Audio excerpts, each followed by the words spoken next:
Advocate Fazlur রহমানের মনোনয়ন বাতিলের দাবিতে কিশোরগঞ্জে মানববন্ধন হয়েছে। বৃহস্পতিবার ২০ নভেম্বর দুপুরে জেলা জজ কোর্টের সামনে সড়কে ১ ঘণ্টা ধরে এই কর্মসূচি চলে। এতে অংশ নিয়ে বক্তারা বিএনপির প্রাথমিক মনোনয়ন পাওয়ার ফজলুর রহমানের বিরুদ্ধে বিভিন্ন অভিযোগ তোলেন।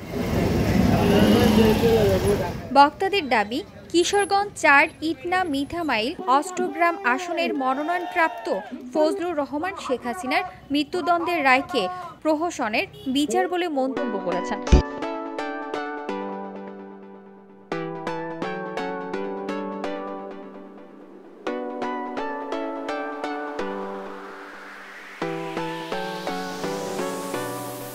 পাশাপাশি স্থানীয় বিএনপির নেতাকর্মীদের উপর ভয়ভীতি প্রদর্শন এবং একই আসনে বিএনপির মনোনয়ন প্রত্যাশী আব্দুর রহিম মোল্লাকে হত্যার হুমকি দেওয়ার অভিযোগ ওঠে। মানববন্ধনে বক্তারা বলেন, ফজলুর রহমানকে দলীয় মনোনয়ন দেওয়া হলে শহীদ জিয়াউর রহমানের আদর্শ ক্ষুণ্ণ হবে এবং শেখ হাসিনার স্বৈরাচারী আদর্শ প্রতিষ্ঠার ঝুঁকি থাকবে। তারা দ্রুত তার মনোনয়ন বাতিল ও দল থেকে বহিষ্কারের দাবি জানান। ফজলুর রহমানের মনোনয়নের বাতিলের দাবিতে আজকের এই মানববন্ধন।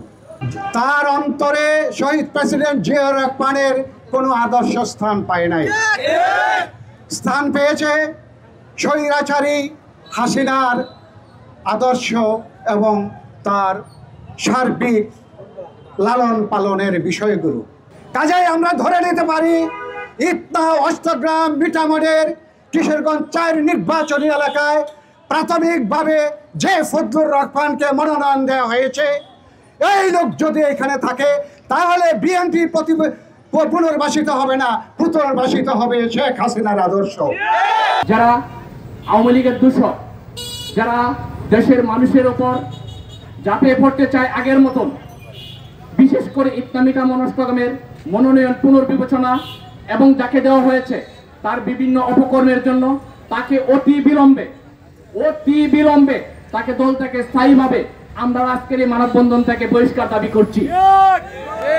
আমরা আজকে তাকে স্থায়ীভাবে বহিষ্কারের দাবি করছি এবং বিএনপির মনোনয়ন বিষয়ে আমরা আশা করব অতি শীঘ্রই এই বিষয়টা পুনর্বিবেচনা করা হবে।